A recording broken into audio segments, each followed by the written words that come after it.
స్తుతి స్తోత్రము చెల్లింతుం దేవుని రాజ్యపు వారసులనుగా క్రీస్తులో చేర్చితివి. దేవుని రాజ్యపు వారసులనుగా క్రీస్తులో చేర్చితివి. చీకటి రాజ్యపు చేతుల నుండి కనువిడి పెంచితివి. శరణను విడిపించితివి. పాడెద దేవా నీ కృపలను నూతన గీతములను.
స్తోత్రము చెల్లింతుం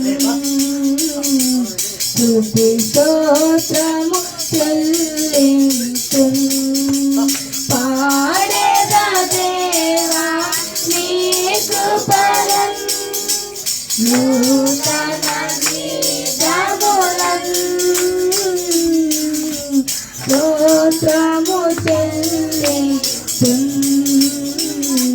స్తుతి స్తోత్రము చెల్లింతుం.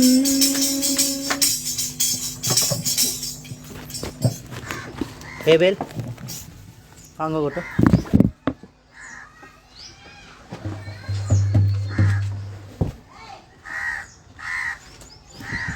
పాట సంఖ్య 225 రెండోదిగా.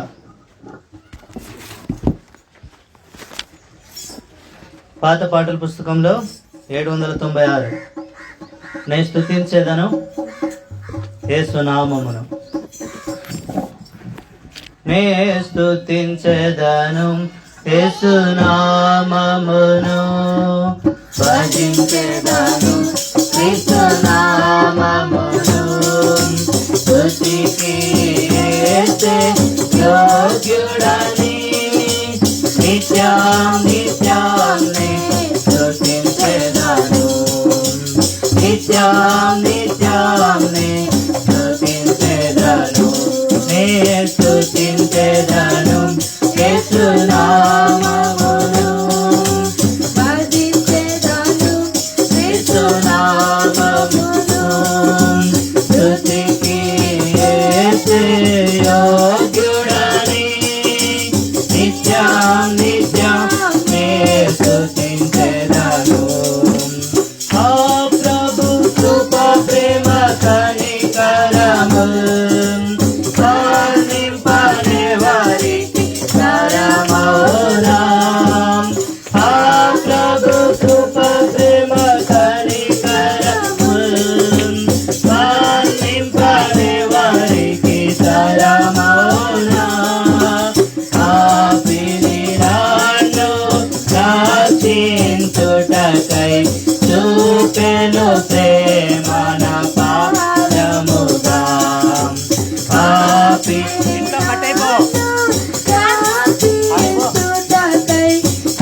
యేసునామమును భజించెదను యేసునామమును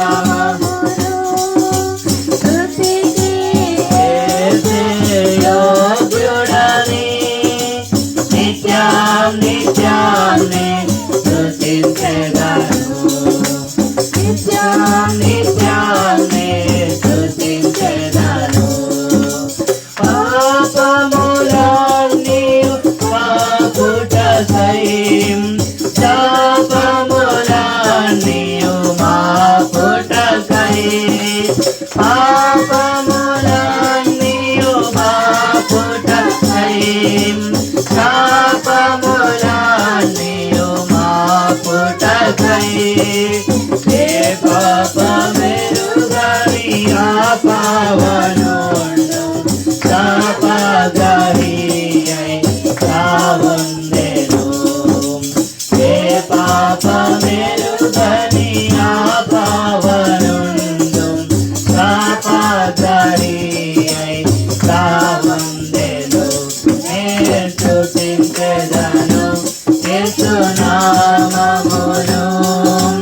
భజించెదను క్రీస్తునామమును స్తుతికి యేసే యోగ్యుడని నిత్యం నిత్యాన్ని స్తుతించెదను నిత్యం నిత్యం శోధన కాలములయందునా వేదన కాలములయందునా శోధన కాలములయందునా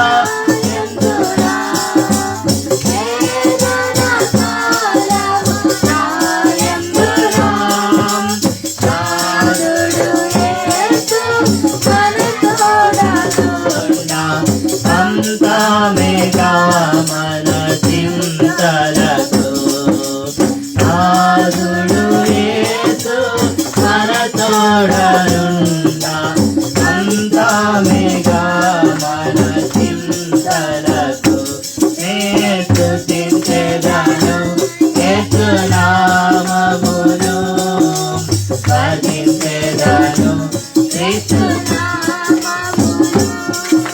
స్తుతికి యేసే యోగ్యుడని నిత్యం నిత్యం నేను స్తుతించెదను నిత్యం నిత్యం నేను స్తుతించెదను ఎనలేని ప్రేమతో కౌగిలించెను ఎంతలేని మేలతో నన్ను నింపెను ఎనలేని ప్రేమతో కౌగిలించెను ఎంతలేని మేలతో నన్ను నింపెను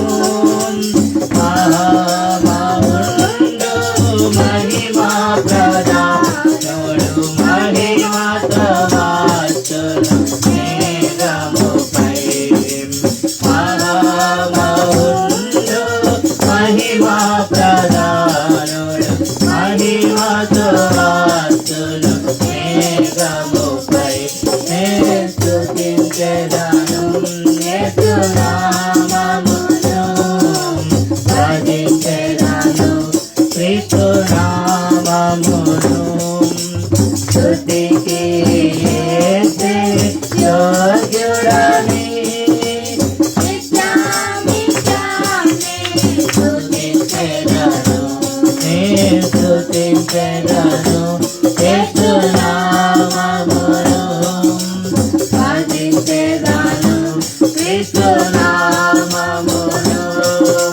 స్తుతికి యేసే యోగ్యుడని నిత్యం నిత్యాన్ని స్తుతించెదను రాజాది రాజు ప్రభు యేసే దేవాది దేవుడు మన యేసే రాజాది రాజు ప్రభు యేసే దేవాది దేవుడు మన యేసే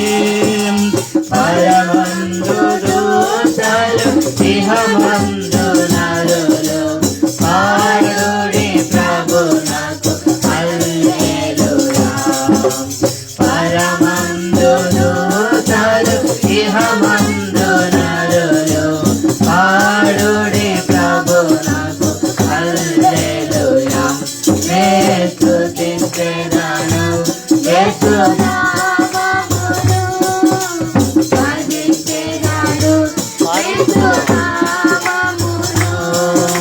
స్తుతికి యోగ్యం నిత్యం స్తుతించెదను నిత్యం నిత్యం స్తుతించెదను స్తుతించెదను యేసు నామమును భజించెదను క్రీస్తు నామమును స్తుతికి యోగ్యుడని నిత్యం నిత్యం స్తుతించెదను నిత్యం నిత్యం స్తుతించెదను. పాట సంఖ్య 220. ఒక పాట బుక్ అక్కడి బాబు మీ ఇద్దరి దగ్గర ఉన్నాయి కదా, ఒకరు వాళ్ళకి ఏంటి మీరిద్దరు చూసి పాడండి. వరాలు మమత ఒక లైన్లో కూర్చోండి. ఎడిగిరా వరాలు.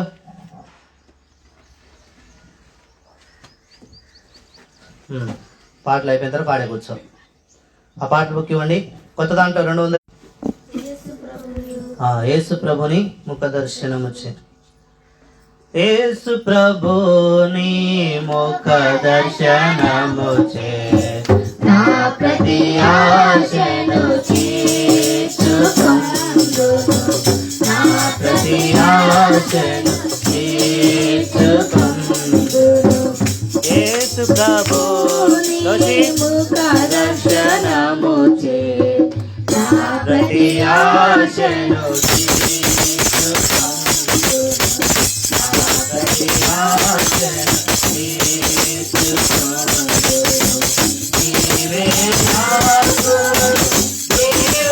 జీవాహారము నీవే నాకు జీవాహారము నిన్ను సమీపించు వారే మార్గము నిన్ను సమీపించు వారే మార్గము ఆకలి కొననిరా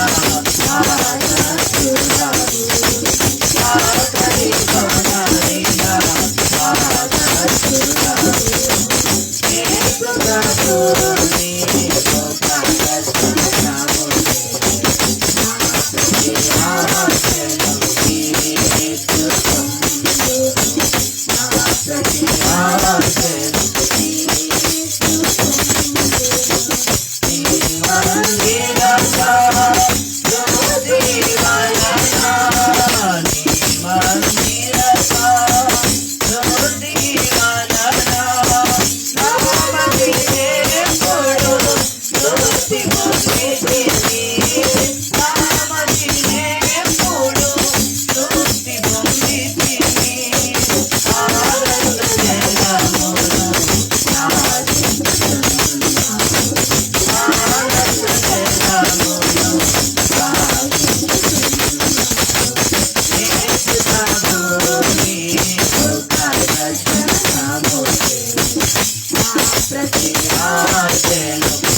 మీకు పాటలు పుట్టించింది పాటలు వాడికి అక్కడ చూని కాదు. నా ప్రతి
చివరిగా పాట సంఖ్య 213. మొదటి చరణం చివరి చరణం మాత్రం పాడుకుందాం. పాట సంఖ్య 213, మొదటి చరణం చివరి చరణం. 2 చరణాలు లేచి నిలవబడి వాడుకుందాం. వరుస క్రమంలో నిలవబడండి.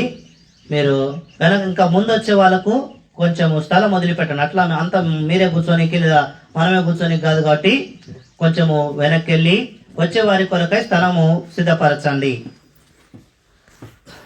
భజింపరండి ప్రభు యేసుని ఆత్మ సత్యములతో ప్రేమమయుని పరమ తండ్రిని భజింపరండి.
కొంచెం వెనకాల పోయి కూర్చోండి. దయచేసి అందరు కూర్చోండి. ఈ దినం ఆరాధన కొరకై యోబు గ్రంథం మొదటి అధ్యాయము 21వ వచనం. యోబు గ్రంథం మొదటి అధ్యాయం 21వ వచనం. నేను నా తల్లి గర్భములో నుండి దిగంబరినై వచ్చి తిని దిగంబరినై అక్కడికి తిరిగి వెళ్ళేదను. యెహోవా ఇచ్చెను, యెహోవా తీసుకొని పోయెను. యెహోవా నామమునకు స్తుతి కలుగును గాక. ప్రభు మనతో మాట్లాడినట్లు మోకరించి ప్రార్థన చేసుకుందాం. అందుకే చెప్పేటప్పుడు వినాలా, బయట వాళ్ళతో ఏం పని ఉంటుంది. ప్రేమగల తండ్రి, జీవంగల దేవునికి స్తోత్రములు. నీ వాక్య సారాంశము సత్యము. ప్రభువా, మీరు సెలవిచ్చినట్లుగా యోబేలు గ్రంథములో అంత్య దినములందు మీ కుమారుల మీద కుమార్తెల మీద ఆత్మ నుంచదన్న నా మాటను జ్ఞాపకం చేసుకొని ప్రభువా, యోగ్య దాసునైన నన్ను బలపరిచి మీ ఆత్మ అభిషేకమును నా మీద ఉంచండి. మీ ప్రజలకు క్షేమకరమైన మాటలు ప్రభువా, వారికి అవసరమైన మాటలు మీరు పరం నుండి అందించండి. ఆరాధన కొరకై చదవబడిన యోబు గ్రంథం 1వ అధ్యాయం 21వ వచనం విరిచి పంచిపెట్టండి. ప్రభు, శత్రువు ఎక్కడ పని చేయకుండా శత్రువుతో స్నేహం చేసే ప్రతి ఒక్కరూ శత్రువు యొక్క బంధకముల నుంచి విడిపింపబడుటకు ప్రభా, సజీవమైన రుణంచులు కలిగిన నీ యొక్క వాక్యము దేవానైన ప్రభు పని చేయటకు సహాయం చేయండి. శత్రువు ఎక్కడ పని చేయకుండా సహాయం చేయండి. అట్లు దేవ పిల్లలు అటు ఇటు తిరగకుండా, పెద్దలు నిర్లక్ష్యంగా ఉండకుండా మీరే సహాయం చేయమని యేసుక్రీస్తు నామమున స్తుతించి ప్రార్థించి అడిగి బ్రతిమాలి వేడుచున్నాం తండ్రి, ఆమేన్.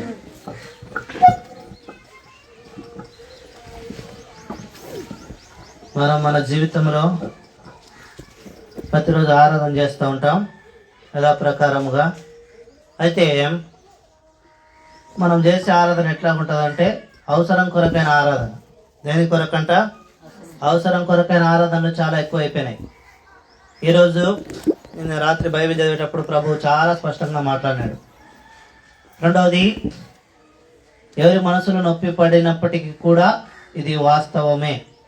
రెండవ విషయం ఏం జ్ఞాపకం పెట్టుకోవాలంటే, ఇది ప్రభువే మాట్లాడిన మాట. ఏదో ఒకరి కొరకై ఒకరిని ఉద్దేశించి లేదా ఇంకొకరిని ఉద్దేశించి మాట్లాడే మాటలు కాదు, కానీ గత రాత్రి ప్రభు నాతో మాట్లాడిన మాటే మీకు చెప్తా ఉన్నా.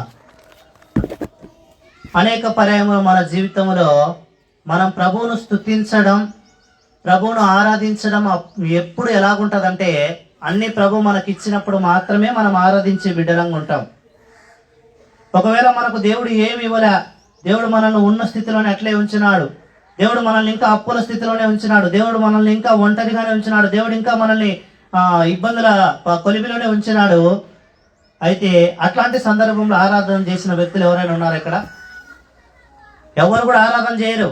కష్టం వస్తానే, ఇబ్బంది వస్తానే, ఇరుకు వస్తానే, శ్రమ వస్తానే, అవమానం వస్తానే, నింద వస్తానే రక్షింపబడినప్పటికీ కూడా అప్పటిదాకా రక్షించి, అప్పటిదాకా కాల్చి కాపాడి, అప్పటిదాకా నడిపించిన దేవుడు ఒక చిన్న సమస్యకి ఏమవుతాడంట?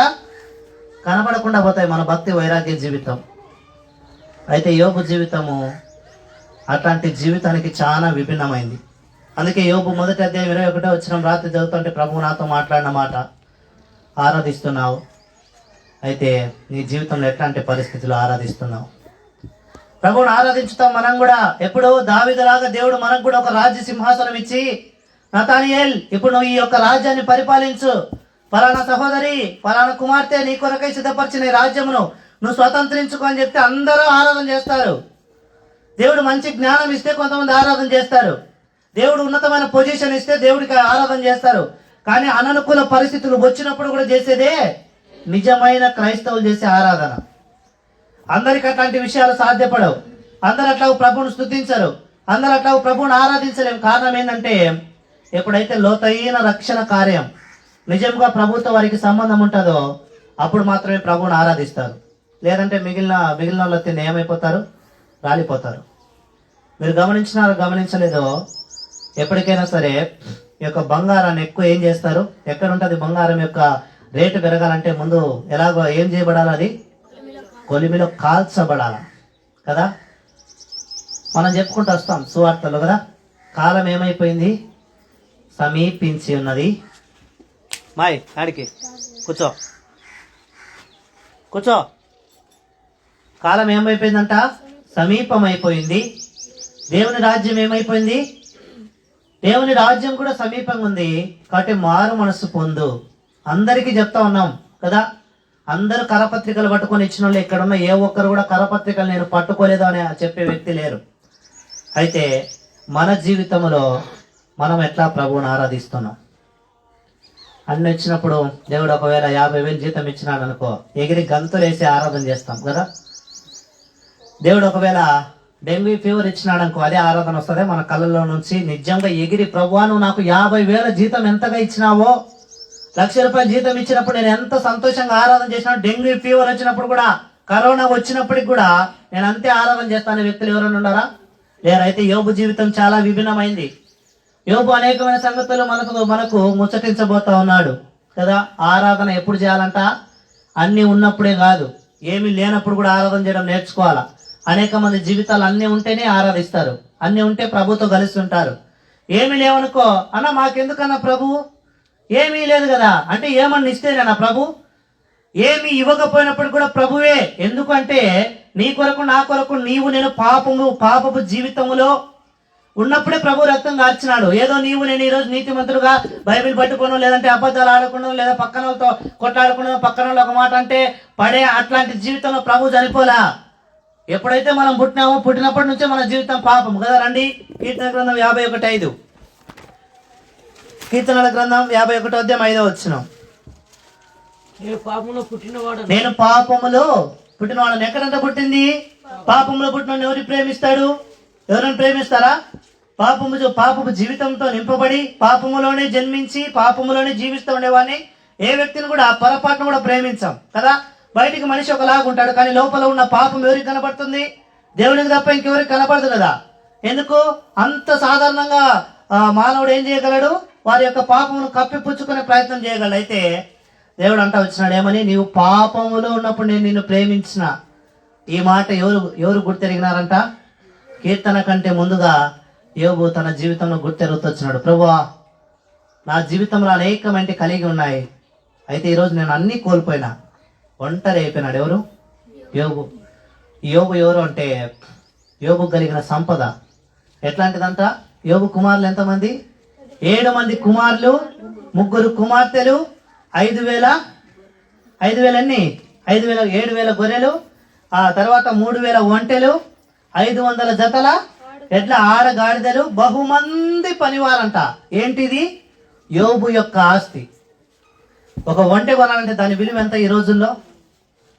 ఒక ఒంటె యొక్క విలువ కనీసం 1,00,000 రూపాయలు వేసుకున్నా 3,000 ఒంటెలు ఇంటూ 1,00,000 రూపాయలు ఎంత అవుతుంది? 100 కోట్లు అవుతాయి. 300 కోట్లు ఒక్క ఒంటెల ఆస్తే. మిగిలింటి ఆడగాడిదలు లెక్కెట్లా, పనివారి లెక్కెట్లా, గొర్రెలమ్మ తెచ్చే లెక్కెట్లా? ఇంతమంది సమృద్ధి అయిన జీవితం ఎవరు జీవిస్తూ ఉన్నారంట? యోబు ఆ సమృద్ధి అయిన జీవితం. మీరు అనుకోవచ్చన్నా, యోబు అంత సమృద్ధిలోనికి రానికి మొదటి వచనం బేసిక్ ఏంటంట? మొదటి వచనం బేసిక్, బేస్మెంట్ బాగుంది కాబట్టి 2వ వచనం లేకొచ్చేతలకి యోబు యొక్క ఆస్తి గురించి దేవుడు చెప్పినాడు కదా. బేస్మెంట్ ఏంది?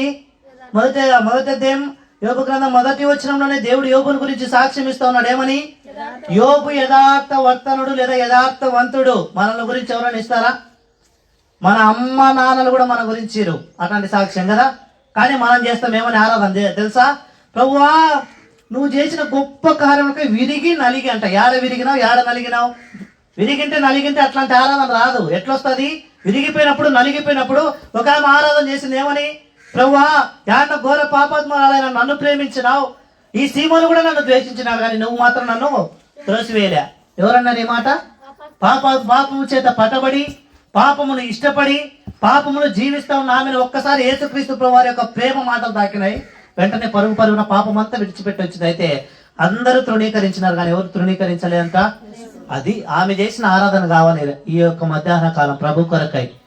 ఏదో వచ్చినాము దేవుని సన్నిధికి, ప్రభువా సమృద్ధినిచ్చినప్పుడు ఇచ్చే కృతజ్ఞత స్తుతి ఆరాధన నీకు చెల్లిస్తున్నాననే వ్యక్తులు కాదు కావాల్సింది కదా. యోహాను సువార్త 4:24 రాయించబడుతూ వచ్చింది. ఆయన ఎవరంట? దేవుడు ఆత్మ. మనం అనుకుంటాం మనం ఎవరిని మభ్య పెట్టచ్చు? ఏ వ్యక్తి అయినా శరీరమును మాత్రమే మభ్య పెట్టచ్చు కదా, వేరొకరిని మభ్య పెట్టలేం. ఎందుకు? మా అమ్మ అంట వచ్చింది మొన్న ఒక రోజు 10 గంటలప్పుడు ఒక రాయబడి ఉంటే, గొప్ప శక్తి ఉంది కదా, శక్తికి ఎంత భయపడాలనో మనం. అది ఉందో లేదో ఆమెకు తెలుసు, దేవునికి తెలుసు కదా. అంటే ఎంత భయపడుతున్నాం అంటే ఎవరిని భయపెట్టచ్చు మనము? ఒక వ్యక్తి ఇంకొక వ్యక్తిని భయపెట్టచ్చు, కానీ ఆత్మను ఏం చేయలేం, భయపెట్టలేము. ఎవరైనా సరే ఇక్కడ మన చుట్టూ తిరిగి ఆత్మ మనకు కనపడుతుందా? ఆత్మే కనపడదు. కొంతమంది అంటారు ఏమని తెలుసా అన్న, దేవుడు పందిలపల్లిలో ఉంటాడు, కమలాపురంలో ఉంటాడు, ఎర్రగుంటలో ఉంటాడు, ఇంకో చోట ఉంటే అన్ని చోట్ల దేవుడు. ఈ సమయంలో మనలాగా కూడుకోకుండా కరోనా కాలంను బట్టి కొంతమంది ఇంట్లో ఉంటారు, వాళ్ళ కాడ కూడా దేవుడు ఉంటాడా? భలే ప్రశ్నలు. దేవుడు ఎవరంట? ఆత్మ కదా. శరీరం అయితే ఒకసాట కూర్చుంటా, ఆత్మ ఒకసాట కూర్చుంటుందా? ఏం చేస్తుందంట? మొదటి అధ్యాయం ఆదికాండం 3వ వచనం రండి. ఆదికాండం మొదటి అధ్యాయం 3వ వచనం ఎవరైనా చదవండి. దేవుడు వెలుగు కమ్మని పలకగా దానికంటే 2వ వచనం భూమి నిరాకారంగాను శూన్యముగాను ఉండెను, అగాధ జలముల పైన కమ్మి ఉండెను. 2వ భాగం దేవుని ఆత్మ జలముల పైన ఏం చేస్తుందంట? దేవుని ఆత్మ అల్లాడుచుండను. ఇంగ్లీష్ బైబిల్లో రాయబడింది ఇట్ ఈస్ వాండరింగ్, అంటే తిరుగుతా ఉందంట భూప్రపంచం అంతా కూడా.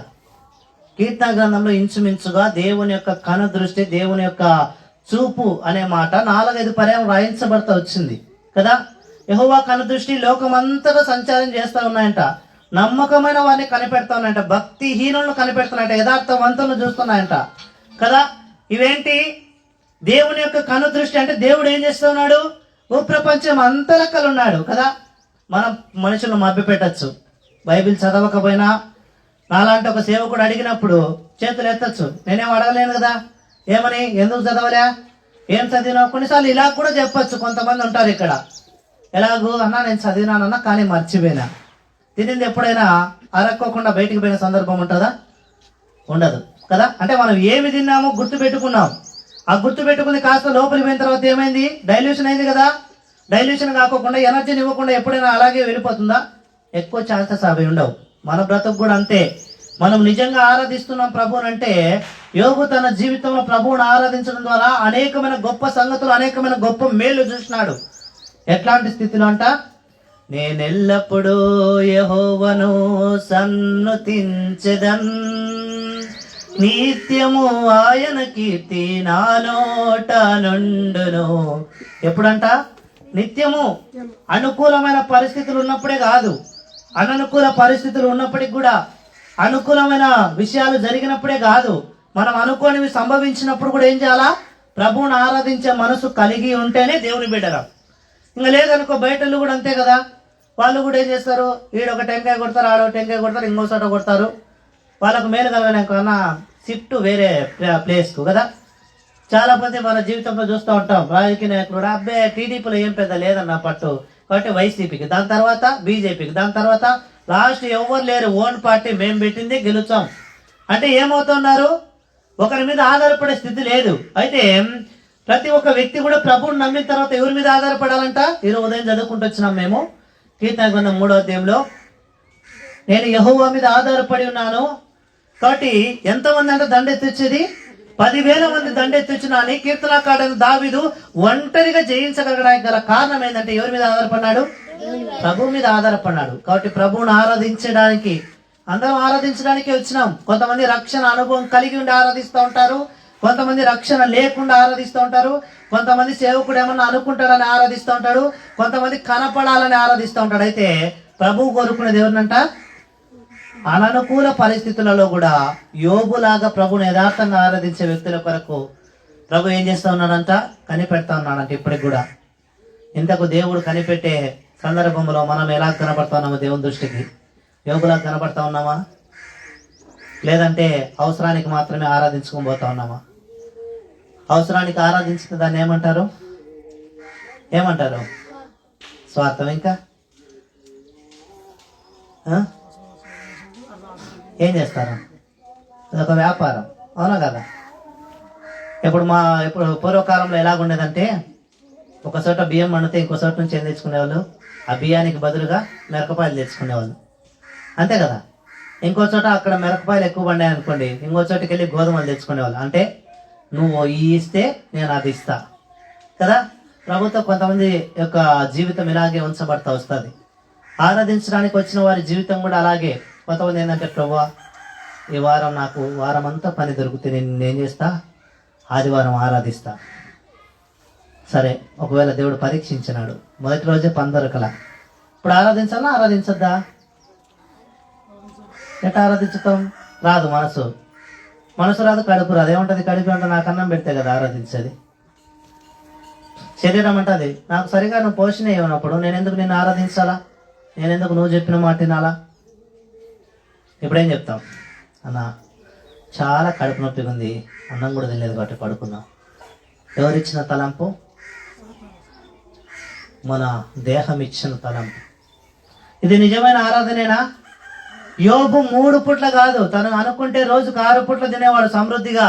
ఏం కొరత లేదుగా. 7 మంది కుమారులు 3 కుమార్తెలు కలిగి ఉండి ఏంటంటే 7,000 ఒంటెలు, 7,000 గొర్రెలు, 5,000 ఒంటెలు, ఇంకా 3,000 ఆడుగాడిదలు, 500 జతల ఎడ్లు, ఇవన్నీ కలిగిన వ్యక్తి ఏదైనా సమృద్ధిగా తినగలడు. కానీ తను సమృద్ధి కొరకు ఆశపడలే. తన జీవితంలో ప్రభు కొరకు సాక్షాత్తంగా ఎట్లా జీవించాలో నేర్చుకున్నాడు. అదే తను ఆరాధిస్తూ వచ్చినాడు. ఏంటంట, నేను నా తల్లి గర్భములో నుండి దిగంబరికి వచ్చిన, తిరిగి దిగంబరిని అయిపోతా, యెహోవా ఇచ్చిన యెహోవా తీసుకొని పోయినావు. మనం చెప్తామా? నాకు తెలిసినంత వరకు నేను చూడంగా ఇట్లాంటి మాట చెప్పిన ఒక వ్యక్తి ఉన్నాడు, ఒక్క వ్యక్తి. ఆ వ్యక్తి జీవితం ఎలాగుందో నాకు తెలియదు. ఆ వ్యక్తి పేరు కూడా చెప్పాలని ఆశపడలే. యవనస్తుడైన కొడుకు చనిపోయిన వెంటనే సమాధి దగ్గర కూర్చొని ఆ అంకుల్ అనే మాట ఏంటంటే, యెహోవా ఇచ్చెను యెహోవా తీసుకొని పోయాను, యెహోవా నామమునకు స్తుతి కలుగును గాక. యవ్వనస్తుడు, ఇంకొక 6 నెలలకు వివాహం కావచ్చు. అట్లాంటి సందర్భంలో వ్యక్తి చనిపోతే ఆయన అనే మాట ఈ మాట. నా 25 సంవత్సరాలలో నేను చూసిన ఇట్లాంటి మాటలు పలికిన వ్యక్తి ఆ వ్యక్తి ఒక్కడేనేమో. బహుశా నాకు తెలియకుండా అనేకులు ఉండొచ్చు. నా వెనకాల అలాంటి ఆరాధన, అలా ప్రభువుని స్తుతించిన వ్యక్తులు అనేకులు ఉండొచ్చు. అయితే నేను చూసిన వ్యక్తి నా సొంత అనుభవంలో ఒకరే. మరి మన విషయం ఏంటి? మనం ఎట్లున్నాం? 7 మంది కుమారులు 3 కుమార్తెలు యోబు కలిగి ఉంటే వాళ్ళు ఏం చేస్తూ ఉన్నారంటే, యోబు ఏం చేస్తూ ఉన్నారంటే ప్రతిరోజు లేచిన వెంటనే చేస్తూ ఉన్నాడు ఒక పని. ఏంటంటే అది ఏం చేస్తూ ఉన్నాడు? బలి అర్పిస్తూ ఉన్నాడు. ఈరోజు నువ్వు నేను చేయాల్సింది ఏం తెలుసా? లేచిన వెంటనే ఒప్పుకోలు ప్రార్థన. మన బ్రతుకులో ఒప్పుకోమంటేనే ఒప్పుకోము కదా. ఇప్పటి కాలంలో ఒక చిన్న తప్పు ఒక వ్యక్తి చేస్తే పోలీసులు ఎన్ని విధాలుగా వాడిని కొడితే గానీ, ఎన్ని విధాలుగా వాడిని శిక్షిస్తే గానీ తప్పు ఒప్పుకునే స్థితిలో లేరు కదా. మనం కూడా అంతే. పాపం చేసినామని తెలుసు, పడిపోయినామని తెలుసు, కానీ ప్రభు దగ్గరికి వచ్చి అంటాం ఏమని తెలుసా? ప్రభువా, అక్క కంటే నేను చాలా బాగున్నా. ఎవరిలాగా? అక్క కంటే బాగున్నా, మంచిదే. ఎవరితో పోల్చుకోవాలంట? ప్రభుతో పోల్చుకో. అందుకే పౌలు అంటాడు, నేను క్రీస్తును పోలి నడుచుకున్నా. ఎవరినంట? క్రీస్తు. నేను పక్కనున్నో, లేదంటే యూదానో, లేదంటే ఇస్కరియోతునో, లేదంటే తోమానో, ఇంకొక వ్యక్తినో కాదు నేను పోలి నడుచుకుంది. నేను క్రీస్తుదే. ఏ విధంగా అయితే ఏ నడవడికలో నడిచినాడో అదే నడవడికలో నడవడానికి నేను ఇష్టపడతా వచ్చిన. I am a role model to you right now. ఇప్పుడు ఏం చెప్పాడు ఆయన? ఆ 11వ అధ్యాయంలోకి వచ్చేటకి సవాలు విసిన్నాడు. నేను జీవించిన క్రీస్తుకు మాదిరిగా, కనీసం నీవు క్రీస్తుకు మాదిరిగా కాకపోయినా నాలాగైనా జీవించు. ఎవరన్న మాట అంటే ఇది? పౌలు. రండి, కొరింథీకి రాస్తూ తను అంటాడు. 1 కొరింథీ అనుకుంటా 11వ అధ్యాయము 1వ వచనం. నేను క్రీస్తును పోలి నడుచుకొనుచున్న ప్రకారము మీరు నన్ను పోలి నడుచుకోండి. కనీసం క్రీస్తుకు మాదిరిగా ఎలాగో నడవలేంగా. ఎందుకు? ఆయన ఒక చెంప కొట్టి ఇంకో చెంప చూపించమని చెప్పే రకం కదా. దేవుడు ప్రేమ స్వరూపి కదా.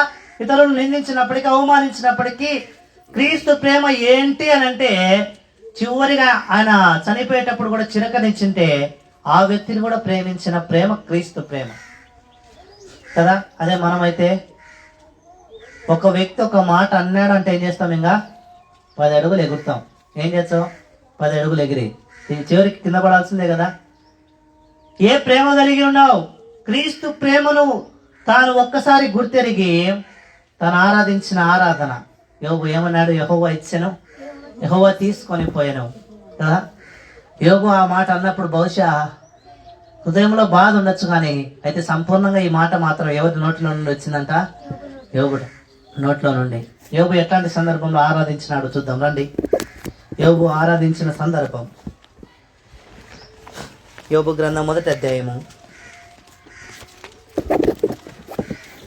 యోబు గ్రంథం 1వ అధ్యాయము 13వ వచనం. ఒక దినమున యోబు కుమారులను కుమార్తెలను తమ అన్న ఇంట భోజనము చేయొచ్చు, ద్రాక్షరసం పానం చేయుచుండగా ఒక దూత అతని ఎదురుకు వచ్చి యాడికి గాడిదలు వాటి సమీపమున వేచుండునగా ఆ, శెబాయీములు వాటి మీద పడి వాటిని పట్టుకొని పోయి ఆ, ఖడ్గముతో పనివారును హతము చేసిరి. ఆ. ఏమైపోయినాయంట? 13వ అధ్యాయం నుంచి 19వ అధ్యాయం క్షమించండి 13వ వచనం నుంచి 19వ వచనం దాకా యోబుకు కలిగి ఉన్న మొదటి అధ్యాయం 2వ వచనంలో ఉన్న సంపద అంతా ఒక్క వచనంలో దేవుడు ఆశీర్వదించిన ఆశీర్వాదం అంతా 6 వచనాలు. ఎన్ని వచనాలు? 6-7 వచనాల్లో ఏం చేయబడిందంటే ఒక్కసారిగా తన కళ్ళెదుటగానే తను చూస్తుండగానే ఏమైపోయిందంట? ఎగిరిపోయింది. పిల్లలు పోయినారు, 7 మంది కుమారులు, 3 కుమార్తెలు చనిపోయినారు. ఏమి చేయాలనో దిక్కుదోచని పరిస్థితి. ఆస్తి పోవడం ఒక లెక్క కాదు, ఆస్తి కావాలంటే తిరిగి సంపాదించుకోవచ్చు కదా. యోబు జీవితంలో ఆస్తి అనేది ఒక పెద్ద విషయం కాదు. ఎందుకంటే యెహోవా ఇచ్చినాడు, తనకు తెలుసు. దేవుని చేత ఆశీర్వదింపబడిన వ్యక్తి అని తనకు తెలుసు. తను ఎట్లాంటి ప్రవర్తన ఎట్లాగూ జీవించడం అది తనకు తెలుసు. దేవుడు ఇస్తాడని కూడా తెలుసు. అయితే ఎవరు పోవడం పెద్ద దుఃఖం అంట? కుమారులు కుమార్తెలు పోవడం కదా. ఇప్పుడైతే కదా ఫ్యాషన్ అయిపోయింది కదా. అమ్మాయి అబ్బాయి కలిసి తిరుగుతారు, దానికి పేరు పెట్టుకున్నాం డేటింగ్ అని. పిల్లలు పుట్టిన తర్వాత చెత్త కుప్పల్లో పడేస్తున్నారు. అది తల్లి ప్రేమ కాదో నాకు తెలియదు, కానీ నేను ఒక వీడియో చూసిన. ఆ వీడియోలో ఒక ఆవుకు పుట్టిన తర్వాత కొద్ది రోజుల తర్వాత దాన్ని హాస్పిటల్ తీసుకెళ్తున్నారు బాగాలేదని బండి మీద. ఆవు 2.5 కిలోమీటర్ వాళ్ళని వెంబడించిందంట. ఎన్ని కిలోమీటర్లు? 2.5 కిలోమీటర్. మనం పోతామా? మనం కొన్నిసార్లు మన కొడుకు మన కుమార్తెకు బాగలేదన్నా, మనకన్నీ బాగున్నా వాళ్ళతో చెప్పే మాట ఏంటంటే నాకు కూడా బాగాలేదు. ఏం చెప్తాం మనం? అన్నీ బాగుంటాయి కానీ మనం చెప్పే మాట ఏంటంటే నాకు కూడా బాగలేదు అంటే ఏం చేయాలా? ముందు ఎవరిని తీసుకోవాలా? కొడుకును కాదు, ముందు అమ్మని ఎత్తాలి అంబులెన్స్లోకి, అంతే కదా. అయితే జంతువులకున్న ప్రేమ కదా. అందుకే అంటాం ఎక్కువగా మనం వాడే భాష ఏంటంటే మాట ఏంటంటే కుక్కకున్న విశ్వాసం కూడా నీకు లేదు కదరా కదా. అంటే ఎంత విశ్వాసం గలదో. ఎన్ని వీడియోస్ ఉంటాయో కదా. మనం ఒకసారి అట్లా క్లిక్ చేస్తే రేచలు బాగా చూస్తుంటుంది అప్పుడప్పుడు జంతువుల గురించి. నేను కూడా చూస్తాను. చిన్న పిల్ల పోయి పడిపోతే అది తన ప్రాణాలని సైతం లెక్క చేయకుండా ఏం చేస్తుంది? దుంకుతుంది. దానికి ఈత వస్తుంది, ఈత రాలేదు, కాపాడేంత శక్తి తనలో ఉందా లేదా అని చూడదు కదా. మనం మాత్రం ఏం చేస్తూ ఉన్నాం? ప్రభువుని ఆరాధించడానికి. ప్రభు మన కొరకు చనిపోయింటే మనం ప్రభువుని ఏం చేయలేకున్నాం? భౌతికంగా ఏమైనా ఇస్తేనే ఆరాధించుతాం అనే స్థితిలోనికి దిగజారినాం కదా. ఎంత విశ్వాసమో.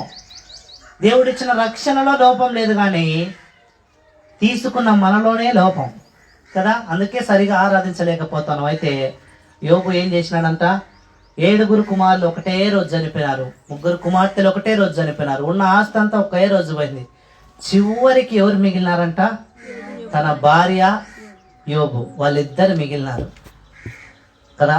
ఇప్పుడు అంటా ఉంది ఎవరు? భార్య యోబు పరిస్థితి చూసింది. యోబు ఎలా ఉన్నాడు? సంతోషంగా లేడు. యోబు కూడా ఏమైందంట? అరకాలు మొదలుకొని నడినెత్తి వరకు ఏమైపోయిందంట? పుండ్లు కదా. గోక్కుంటా ఉన్నాడు. ఎక్కడ కూర్చొని ఉన్నారు తెలుసా? బూడిదలో కూర్చొని ఉంటే ఆయన చిల్ల పెంకు తీసుకుని గోక్కుంటా ఉంటే ఆ సంగతి అంతా చూసి యోబు భార్య అంటా ఉందంట, ఇంకెందుకు నీవు యథార్థతను అట్లే పట్టుకొని ఉన్నావు? ఒక్కసారి దేవుని దూషించి మరణం గమ్ము. ఎవరన్నారు ఈ మాట? యోబు భార్య. యోబు భార్యకు రక్షణ లేదా? యోబు భార్య ప్రభు చేసిన మేలును చూడలేదా? యోబు భార్య దేవుడిచ్చిన ఆస్తి చూడలేదా? యోబు భార్య దేవుడు చేసిన మేలు అన్నిటిని చూడలేదా? దేవుడు వారిని ఎంత హెచ్చైన ఉన్నతమైన స్థానంలో తీసుకొని వెళ్ళాడో యోబు భార్య చూడలేదా? అన్నీ చూసింది కదా. ఒకప్పుడు రా అంటే వచ్చే పని వాళ్ళని చూసింది, ఒంటరి అయిపోయిన స్థితి చూసింది. అదే స్థితి అంతకంటే దారుణంగా ఎవరు ఉన్నారంటే ఇప్పుడు తన భర్త అయిన యోబు ఉన్నాడు. కానీ ఆమె ఏమైందంట? ఇంకా సాధారణంగా యోబుకు రావాలి అట్లాంటి మాటలు కదా. అలాంటి తలంపు యోబుకు రావాలి. ఏమని? ప్రభువా, నా జీవితం ఎందుకు ఇంకా ఇంతగా నన్ను ఇబ్బంది పాలు చేసినావు కదా, నన్ను చంపేయి అని ఎవరన్నా సాధారణంగా? యోబు అనాలి. కానీ యోబు అనలేదు. కానీ ఈ బాధ అంతా ఎవరికి బాధ కనిపించిందంట? తాను బాధపడుతూ ఉన్నప్పటికి కూడా ఒక్క మాట కూడా దేవుణ్ణి నిందించలే. 22వ వచనం చదవండి. యోబు గ్రంథం 1వ అధ్యాయం 22వ వచనం. ఈ సంగతులలో ఏ విషయమందును, పిల్లల విషయమందును, ఆస్తి విషయమందును, సేవకుల విషయమందును, పనివారి విషయమందును, ఏ విషయంలో కూడా యోబు ఏం చేయలేదంట? పాపము చేయలేదంట. అది ఆరాధన. మనం అనుకుంటాం కదా, పాపము చేయకుండా ఉన్నది ఉన్నట్లు ఆరాధించడమే ప్రభు అంగీకరించేది. పాపము చేస్తా ఇంటికాడున్నప్పుడు ఒక తలంపులు పాపపు యోచన, అందుకే మీకా గ్రంథంలో రాయించబడుతుంది, వారు మంచము మీద ఏం చేస్తున్నారంట, పాపపు యోచన చేస్తున్నారు. 2వ అధ్యాయం 1వ వచనంలో. అంటే ఇంకెట్లా ఉంచబడింది, ఎట్లాగ ఆరాధన దేవుడు స్వీకరిస్తాడు? అయితే యోబు ఏం చేయలేదంట, మొదటిగా పాపము చేయలేదు, రెండోది ఆరాధించేది ప్రభువుకు మహిమ తీసుకొని వచ్చి ఆరాధన చేసినాడు. ఎవరు? యోబు. ఆ ఒక్క ఆరాధన, యోబు చేస్తూ వచ్చిన ఆరాధన అతనికి 5 గొప్ప మేలు చేసిన. ఏం చేసిందంట? 5 గొప్ప మేళ్ళు. ఆ మేళ్ళు ఏంటో చూసి ముగించుకునే ప్రయత్నం చేద్దాం రండి. మొట్టమొదటి తను చేస్తూ వచ్చిన ఆరాధనను బట్టి తన జీవితంలో జరిగిన ఒక మేలు ఏంటంటే, యోబు గ్రంథము 2వ అధ్యాయము 3వ వచనం. అందుకు యెహోవా నీవు నా సేవకుడైన యోబు సంగతి ఆలోచించితివా, అతడు యథార్థపరచుడును న్యాయవంతుడునై దేవుని యందు భయభక్తులు కలిగి చెడుతనం విసర్జించిన వాడు భూమి మీద అతని వంటి వాడెవడును ఎవడును లేడు. నిష్కారణముగా అతనిని పాడు చేయుటకు నీవు నన్ను ప్రేరేపించినను. ఇప్పుడు ఏం జరుగుతుందంటే, ఒక వ్యక్తి కోసమై దేవుడు సాతానుతో ఏం చేస్తూ ఉన్నాడంట, పోరాడుతూ ఉన్నాడు. భూమి మీద ఒక్క వ్యక్తి కోసమై. ఏ స్థితిలో ఉన్నాడు ఆ వ్యక్తి? నిస్సహాయ స్థితిలో ఉన్నాడు. ఏ స్థితిలో ఉన్నాడు ఆ వ్యక్తి? ఆ వ్యక్తి చేతిలో ఏముందంటే ఒక చిన్న పెంకు తీసుకొని గోక్కునే పరిస్థితిలో ఉన్నాడు. ఎవరు కూడా చూడడానికి ఇష్టపడలే యోబును కదా. యోబు స్నేహితులు వచ్చినప్పుడు యోబును చూసి ఈయన యోబునా కాదా అని వారు గుర్తెరగడానికి ఇంచుమించు 1 నుంచి 3 రోజులు పట్టిందంట. వాళ్ళు దూరం నుంచి నిలవబడి కదా, నిలవబడిన తర్వాత ఈయన యోబుని అర్థం చేసుకోనికే అంత సమయం పట్టింది కదా. వాళ్ళ గురించి రాయబడింది, వీళ్ళు ప్రాణ స్నేహితులు అంట. ఎవరికి? యోబుకు కదా. చూడండి, యోబు స్నేహితులే యోబును గుర్తుపట్టలేనంత స్థితిలోకి ఎవరు పోయినారు? యోబు పోయినాడు. కానీ తను చేసిన ఆ ఆరాధనను బట్టి తన జీవితంలో జరిగిన మొట్టమొదటి మేలు ఏంటంటే, దేవుడు ఏం చేస్తున్నాడంట, సాతానుతో పోట్లాడుతున్నాడు. ఇప్పుడు సాతాను ఏమంటుందంటే, ఏం ప్రవ్వా నువ్వేమిచ్చినావు? మహా అంటే నా చేతిలోకి ఏమిచ్చినావు? ఆస్తి ఇచ్చినావు, పిల్లల్ని ఇచ్చినావు, అంతే కదా. యోబు ఇంకా బాగున్నాడంటే, అమ్మ ప్రాణం తప్ప నీ చేతనైనంత అంతా చేసినావు కదా అంటే, ఎన్ని ఎవరైనా ఇస్తారలే. ఎవరంటా ఉన్నారంట? సాతాను కదా. ఒక వ్యక్తి కోసమై, ఒక వ్యక్తి చేసిన యథార్థమైన ఆరాధనను బట్టి ప్రభు ఏం చేస్తారంటే, మొట్టమొదటిగా నా యొక్క కోసరము ప్రభు సాతానుతో యుద్ధం చేస్తాడు. మనం అనుకోవచ్చు కొన్నిసార్లు, అన్నా నేను అనుకుంది జరగలేదే, అన్నా నేను ఇలాగ తీర్మానం చేసుకున్న తీర్మానం చొప్పున నెరవేర్చబడటం లేదే. అయితే ఏముందంటే, there is a secret behind it, that is we have to worship it. ఏం చేయాలంట? దాచబడిన రహస్యం ఏంటంటే, ప్రభువుని ఏం చేయాలా? మనము ఆరాధించాలా. అన్ని పరిస్థితులలో ఆరాధించాలా. అన్ని ఇబ్బందులు వచ్చినప్పటికీ ఆరాధించాలా. ఎవరిలాగా? యోబులాగా ఆరాధించాలా. అప్పుడే దేవుడు కూడా ఏం చేస్తాడు? యోబు విషయంలో కలగజేసుకున్న దేవుడు మన విషయంలో ఇప్పుడు కలగజేసుకుంటాడు. సాతాను ఏదైతే మన మీద నెపమేస్తుందో, సాతాను ఎలాగైతే మన జీవితంలో కృంగదీయాలని అనుకుంటుందో, సాతాను ఎలాగైతే మనల్ని వెనక్కి లాగాలి అనుకుంటుందో, ఆ స్థితి అంతా ఎవరు చూస్తారంట? దేవుడు చూసి, అప్పుడు దేవుడు మనల్ని ఉద్దేశించి సాతానుతో ఏం చేస్తాడంట? పోరాడతాడు. అది మొదటి అనుభవం. రండి, 2వ సంగతి చూసుకుందాం. యోబు చేసిన ఆరాధన బట్టి దేవుడు చేసిన మేలేంటో. 2వ అధ్యాయం 6వ వచనం.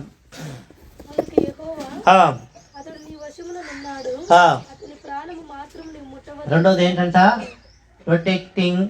Protecting God because of worship of Job. యోబు చేసిన ఆరాధనను బట్టి దేవుడు ఏం చేస్తూ వచ్చంట? 2వ మేలు, అతని ప్రాణం ముట్టకోకుండా అలాగే దేవుడు ఏం చేస్తూ వచ్చినాడంట? కాపాడుతూ వచ్చినాడు. ఇంకో చోట రాయించబడతా వచ్చింది, మన ప్రాణం ఎక్కడుందంట? దేవుని యొక్క జీవపు ఊటలో దేవుడు భద్రపరిచినాడంట. ఇంకో చోట రాయించబడతా వచ్చింది, నీ చేతితో నన్ను పట్టుకో. ఎలాగంట? దేవుడు మనల్ని పట్టుకున్నానుకో. ఇప్పుడు గమనించండి, నేను ఇలాగ ఒక వస్తువుని ఏదైనా గట్టిగా పట్టుకున్నానుకో, అది సాధారణంగా జారిపోతుందా? జారిపోదుగా. ఎందుకో? యవన దశలో ఉన్నాను కదా, బలం బాగుంటుందని గట్టిగా పట్టుకున్నానుకో, రాలిపోయే ఛాన్స్ ఉందా? రాలిపోలేదు. కాబట్టి ఇప్పుడు ఏం చేస్తున్నట్ట? రెండోదిగా, యోబు చేసిన ఆరాధనను బట్టి దేవుడు యోబును రక్షిస్తూ ఉన్నాడు.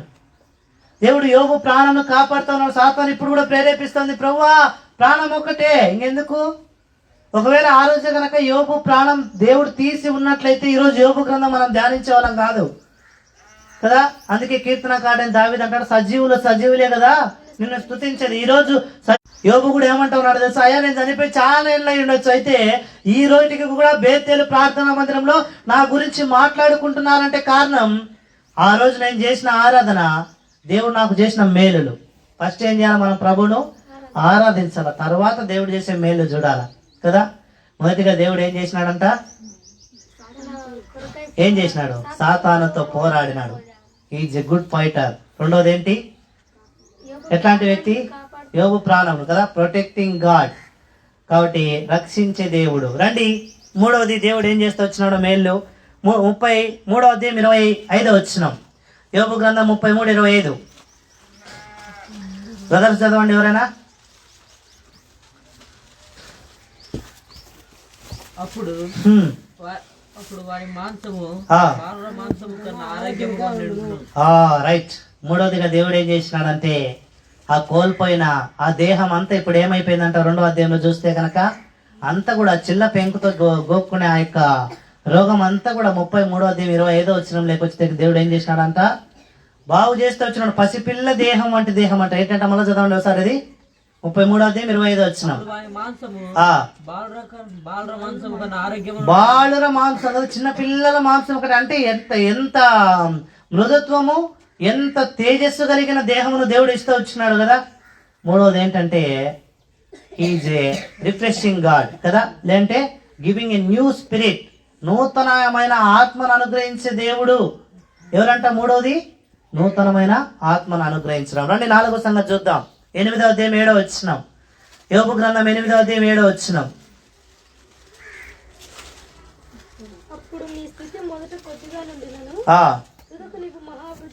రైట్. ఏం జరుగుతూ వచ్చిందంట, ఇప్పుడు 4వదిగా యోబు చేస్తూ వచ్చిన ఆరాధనను బట్టి దేవుడు ఏం చేసిన అంటే తన సమస్యలు అన్నీ కూడా యోబు దృష్టిలో ఎలా కనపడినాయంట, చిన్నవిగా కనపడినాయి. కారణం ఏంటంటే ఎవరి వైపు ఎక్కువగా ఏకాగ్రత ఉంచినాడు, దేవుని మీద కదా. మనం ఎప్పుడైనా గమనించండి, మనకు ఏదైనా ఒక చిన్న సమస్య వచ్చింది అనుకో, పదే ఏం చేస్తాం, మనం దాని గురించి ఆలోచిస్తాం, దీని నుండి ఎట్ట బయటపడాలని కదా. అందుకని మనకేమనిపిస్తుంది అంటే, అబ్బా నాకు వచ్చిన సమస్య ఎవ్వరికి లేదనుకుంటాం. కానీ యోబు ఏం చేస్తూ వచ్చినాడంట, ప్రభువుని ఆరాధిస్తూ వచ్చినాడు కాబట్టి తనకు ఆ సమస్యే కనపల్లే. దేవుడు తీసుకున్న పిల్లలు, అలాగే సాతాను చేత ప్రేరేపింపబడి దేవుడు తీసేసిన కంచె, ఇవన్నీ కూడా కనపల్లే. కానీ ఎవరు కనపడుతున్నారంట, దేవుడు ఆశీర్వదించే ఆశీర్వాదమే తిరిగి ఎవరికి కనపడుతుంది, యోబుకు. అందుకే మొదట నీ స్థితి కొద్దిగా ఉన్నాను కదా, నీవు మహాభివృద్ధి నొందేదవు. ఇప్పుడు చివరిగా చూస్తే యోబు జీవితంలో తను చేసిన ఆ యొక్క ఆరాధనను బట్టి దేవుడు ఏం చేస్తూ వచ్చాడంటే 5వ మేలు ఒక మిరాకిల్. ఏంటంట, అద్భుతము కదా. మిరాకిల్ అంటే అద్భుతమేనా, ఇంకా దానికంటే గొప్పది. అంటే ఎవరు ఊహించలేనటువంటి సంఘటన ఎవరి జీవితంలో చేసినాడంట, యోబు జీవితంలో దేవుడు చేస్తూ వచ్చినాడు. రండి 42వ అధ్యాయము 8వ వచనం, క్షమించండి 12వ వచనం, 42:12.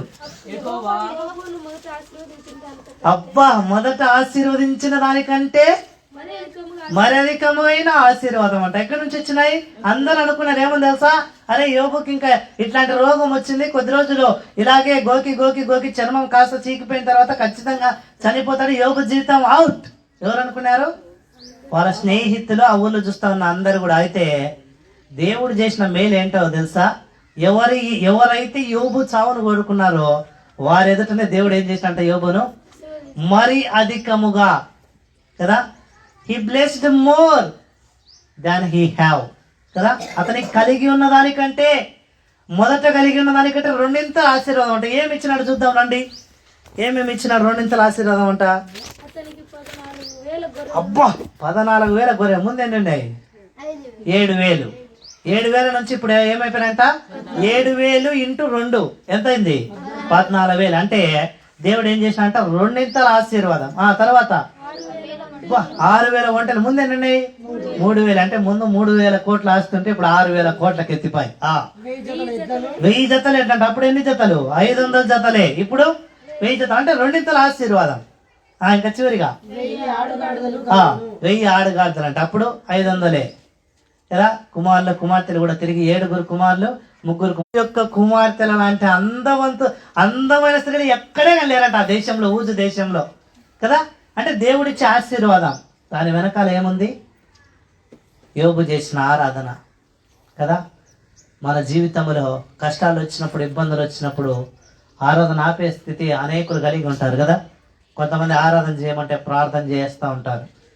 ప్రభువా కాపాడినావు, క్షమించు, తప్పించు, రక్షించు. వాళ్ళను నేను అడిగే ప్రశ్న ఏంటంటే, రక్షణ కార్యం జరిగిందా లేదా? రక్షణ జరిగింటే ఏం చేస్తాం మనం? ఒప్పుకోనికి లేదంటే ప్రార్థన చేయనికి కాదు. ఈ మెసేజ్ దేని కొరకంట? మనల్ని ప్రభువును ఆరాధించడం కొరకై దేవుడు చేసిన ఆత్మ సంబంధమైన ప్రతి మేలును మనకు గుర్తు లేకపోయినా, అందుకే అంటాడు కదా కీర్తనకారుడైన దావీదు ఏమంట 103 నా ప్రాణమా ఆయన చేసిన మేలులో దేనిని మరవద్దు కదా. మనం ఏం చేస్తాం? అన్నీ మర్చిపోయింటాం కదా. దేవుడు నేను ఎట్ట కాపాడానంటే దేవుడు నేను ఎట్ట కాపాడినా కాపాడంటాడులే దేవుడు అట చెప్తాం కదా. దేవుడు ఎట్లా కాపాడింటాడంటే కను పాపలా కాపాడింటాడు. ఎప్పుడైనా సరే గమనించండి, ఎప్పుడైనా సరే ఏదైనా ఆపద కన్నుకు జరుగుతుందంటే వెంటనే రెస్పాండ్ అయ్యేది ఏంటి తెలుసా? కన్ను రెప్ప. ఎంత క్విక్గా రెస్పాండ్ అవుతుందంటే విత్ ఇన్ నానో సెకండ్స్లో కదా, మనకు తెలియకుండానే జరిగిపోయింటుంది. అంటే దేవుడు అంతకంటే రెట్టింపుగా ఏం చేస్తున్నాడంట? మన జీవితంలో కాపాడుతూ ఉన్నాడంట కదా. నిజముగా యోబు జీవితంలో చేసిన మేలును మన జీవితంలో కూడా చేసినాడు దేవుడు. ఏంటంట? మొదటిగా మన కొరకై శత్రువుతో ఏం చేసినాడంట? పోరాడి గెలిచినాడు. సాతాను అనుకుందంట యేసుక్రీస్తు ప్రభువారు పుట్టినప్పుడు పుట్టినాడు 33 సంవత్సరాలు బ్రతికిన తర్వాత చనిపోతాడు, ఇంక అయిపోయింది కథం అనుకుందంట. శిలువలో చనిపోయేటప్పుడు అంటే యేసుక్రీస్తు ప్రభువారు సాతాను అబ్బా పైనుంచి అహాహా చూసినావా దేవుని కుమారుడు అంట, సచ్చరా స్వామి ఇంకా అయిపోయి కథ అనుకుంది. కానీ దానికి తెలియని విషయం ఏంటంటే యేసుక్రీస్తు ప్రభువారు 3 రోజుల తర్వాత ఖచ్చితంగా లేస్తాడు. ఆ దెబ్బతో అయిపోయింది. సాతాను యొక్క బలం అంతా కూడా చెదరిపోయింది. సాతాను సాధారణంగా ఏం చేయాలనుకుందంటే ప్రభువును నమ్మనప్పటికీ అందరినీ నేనేం చేస్తాను? మృత్యువు అన్న కారణం చేత అందరినీ చంపేస్తా, ఇంకెవడు బ్రతకలే అనుకుంది. కానీ యేసుక్రీస్తు ప్రభువారు వచ్చిన తర్వాత తిరిగి జీవింపజేసినాడు. అది దేవుడు చేసిన అత్యధికమైన మేలు. దేవుడిచ్చిన రక్షణ ఒక భాగ్యం అయితే దేవుడు మరణమును జయించడం ఇంకో భాగ్యం. అందరికీ లేనటువంటి గొప్ప భాగ్యం అదే మనకు కదా. అందుకే ప్రభువును ఆరాధించినప్పుడు ప్రభువా ఏం చేస్తూ వచ్చిన మొదటిగా నా పక్షముగా శత్రువుతో యుద్ధం ఆడిన దేవుడు. మరణ బలం, అందుకే ఫిలిప్పులోను హెబ్రీలకు రాసిన పత్రికలు రాయించబడుతూ వచ్చింది మరణ బలము గలవాని కదా. వాడి చేతి నుండి దేవుడు ఎంత బాగా రక్షించినాడు, ఎంత బాగా మనల్ని కాపాడాడు. అందుని బట్టి ప్రభువును ఆరాధించాలి కదా. ప్రభువా నా పక్షముగా సాతానుతో యుద్ధం చేసినావు, జయం మాత్రం నాకు ఇచ్చినావు కదా. రెండోది ఏంటంట? నా ప్రాణం ఏం చేస్తూ వచ్చినావు? నువ్వు కాపాడే దేవుడు. నా ప్రాణం ఎక్కడికి పోయేది? ఒకవేళ నీవే గనక ఆ కలువరి శిలువలో చనిపోకుండా ఉంటే నాశనకరమైన జీవితం కదా, నాశనకరమైన గుంటలోనికి జిగటగల దొంగ ఊపిలోనికి నా ప్రాణం ఎప్పుడో పోవాల్సింది. మూడవ సంగతి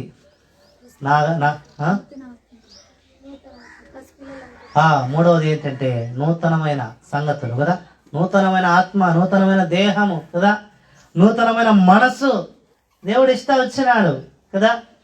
ఇది కూడా దేవుడు చూపిన కృప. నాలుగోది ఏంటంట? మహా అభివృద్ధి. రైట్. దేవుడు ఏం చేస్తూ వచ్చినట్ట? నాలుగోదిగా ఆత్మీయంగా వర్ధిల్ల చేస్తూ వచ్చినాడు. ఐదవదిగా ఏంటంట? దేవుడు ఏం చేసింట మన జీవితాల్లో? ఆశీర్వాదాలేనా? నాలుగోది ఆశీర్వాదాలే, ఐదోది ఆశీర్వాదాలేనా? ఐదోది ఏంటంటే దేవుడు మనను సాక్షిగా నిలవబెడతా వచ్చినాడు కదా. ఈ లోకంలో మునుపు మన పేర్లు చెప్తే మనకే అసహ్యం కదా. ఎప్పుడు మనం ఎవరంటే ఏం చెప్తాం? పోతానే ఎవరైనా అంటే నేను ప్రభువుని నమ్ముకున్న వ్యక్తిని అంటాం. లేక ఆడికి అంటే నేను సేవ చేస్తున్నా, దేవుని సేవ చేస్తాను, దేవుని సేవ దాసుడు అని చెప్తాం కదా. కాబట్టి దేవుడు ఏం చేస్తూ వచ్చాడంట? ఇతరుల ఎదుట కదా, అన్ని జనుల ఎదుట దేవుడు ఏర్పరచుకునే సాధనముగా నన్ను చేసినావు తండ్రి. నీ చేత ఏర్పరచబడిన సాధనం ఒక వ్యక్తి రక్షణ లేనికి రావడం కొరకై ఒక వ్యక్తి దేవుని యొక్క సువార్త పాటలు వినడం కొరకై నువ్వు నన్ను ఏర్పరచుకున్న గాయకునిగా ఉంచబడతా వచ్చిన కదా. ఇంకా కొంతమంది ఏమని ఆరాధించచ్చు ప్రభువా, అనేకులు తిరగనీకేనమ్మాయి ఇంకేమని చెప్పచ్చు, ప్రభువా అనేకులు రక్షణలోనికి రావడం కొరకై నన్ను ఒక సువార్థికుడిగా ఉంచినావు కదా. ఇంత గొప్ప మేలు చేసినావు తండ్రి అని మన ప్రభుని ఏం చేయాలా? ఆరాధించాలి. 5 తలంపులు యోబు చేసిన ఆరాధన కదా, యథార్థమైన ఆరాధన. దాంట్లో ఏముంది? మొట్టమొదటిగా దాని ద్వారా దేవుడు ఏం చేసిన అంటే సాతానుతో పోరాడినాడు. రెండవది ఏం చేసినాడు? దేవుడు ప్రాణాన్ని కాపాడుతూ వచ్చినాడు. మూడవ సంగతి నూతనమైన ఆత్మ. నాలుగవది ఆశీర్వాదం. ఐదవది సాక్షిగా దేవుడు ఉంచినాడు. కాబట్టి సంగతులన్నీ మనము మరొక పర్యాయము ప్రభువా నువ్వు చేసిన మేలే ఇవన్నీ అని అవన్నీ తలంచుకొనొచ్చు.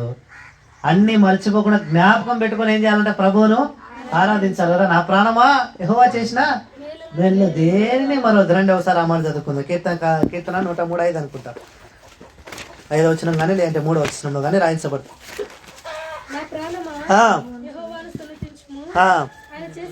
ఆయన చేసిన ఉపకారములలో కదా. ఇప్పుడు ఆ మాట అంత బాగోదు కానీ మనం ఇంకో మాట పెట్టుకుందాం. ఏమని? ఆయన చేసిన ఆత్మ సంబంధమైన మేలుల్లో దేనిని మర్చిపోకూడదు. ఏంటంట? ఆత్మ సంబంధం. భౌతిక పరం ఏంటంటే మర్చిపోతాం, ఎందుకంటే భౌతిక పరం ఏంటంటే దేవుడు ఎన్ని చేసింటాడు కదా. కానీ ఆత్మ సంబంధం అంటే ఎప్పుడు కూడా మర్చిపోకూడదు. అందుకే దేవుడు అనేక పర్యాయములు ఆత్మ సంబంధమైన విషయములని దేవుడు బోధిస్తూ వచ్చినాడు భూమి మీద ఉన్నంత వరకు కూడా. ఆ 3.5 సంవత్సరం యేసుక్రీస్తు ప్రభువారు చేసిన సేవ. ఒక వ్యక్తి ఏం కావాలంట? భూమి మీద నుండి చనిపోయిన తర్వాత పరలోకం వెళ్ళాలన్న ఉద్దేశమే. అంతేగాని ఏదో నువ్వు ఊరికే ఏ వ్యక్తి వచ్చిన మొదటిగా ఏం చేసేవాడంతా నీ పాపములు క్షమింపబడి ఉన్నవి. అవి ప్రభు చెప్పే మాట. కాబట్టి ఈ 5 తలంపులు మనం ఒకసారి స్మరించుకొని ప్రభువును ఆరాధించుదాం. ఎలాగా ఆరాధించాలంట? 4వ అధ్యాయం 24వ వచనం. ఒక్కసారి చివరిగా చదవండి. యోహాను సువార్త 4వ అధ్యాయం 24వ వచనం.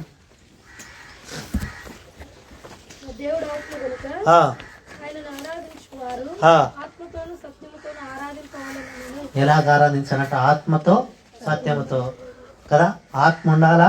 రెండోది సత్యము అంటే ఏంది? ఉన్నది ఉన్నట్టుగా ఆరాధించాలి. ఒకవేళ దేవుడు ఇంకా రక్షించాలా, ఇంటి వెంటచ్చి సినిమాలు, షికార్లు, అల్లరితోకున్న ఆటపాటలు, ఇంకొకటి ఎగురుతా అన్ని చేసి చిడికొచ్చి ఆరాధించడం అనుకో, దాన్ని ఏమంటారు? అది సత్యమైన ఆరాధన, అసత్య ఆరాధన అంటారు కదా. అంటే రక్షణ కార్యం జరగలే, ఊరిక మనుషులకు కనబడి నీకు. అందుకే ఒకరోజు చెప్తా వచ్చినాం బలవటం. మనం బయటికి బలలోనికి పాలు పొందాలంటే బయటికి కావాల్సింది ఏంటంటే బాప్తిజం తీసుకుంటే అయిపోయి. కానీ దేవుడు నిజంగా పనిచేసి బలలో పాలు పొందాలంటే వేరే లక్షణాలు ఉంటాయని చెప్పినాం కదా. కాబట్టి బయట లక్షణాలు వద్దు. మనం అంతర్గతంగా దేవుడు మన జీవితంలో రక్షణ కార్యం చేస్తుంటే ప్రభువుని ఆరాధించుదాం. ఒకవేళ దేవుడు రక్షణ కార్యం చేయలే, ఇంకా దేవుడు మన జీవితాన్ని మార్చలే, లేదా దేవుడు మార్చేటప్పుడు మనం మార్చుకోనికి ఇష్టపడలే, ఏం పర్లేదు. మోకాల మీదకి వచ్చి ఒప్పుకుందాం. ప్రభువా నేను పాపిని ప్రభువా, ఇంట్లో ఒక విధంగా మందిరంలో ఒక విధంగా నటిస్తూ ఉన్న ఘోర పాపినని ఒప్పుకుందాం మనసులోనే కదా. రండి మనం ప్రభువుని ఆరాధించక మునుపు లేచి నిలబడి ఒక పాట పాడుకుందాం. ఒక చిన్న పల్లవి. పాట సంఖ్య 163. కొత్త పాటల పుస్తకంలో 163, పాత పాటల పుస్తకంలో 163.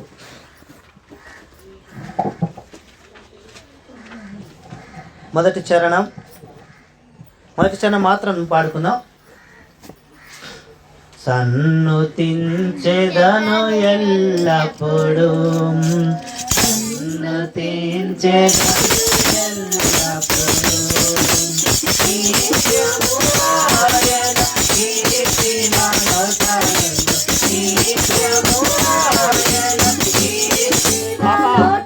పాట పాడు.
దయచేసి కూర్చుందాం.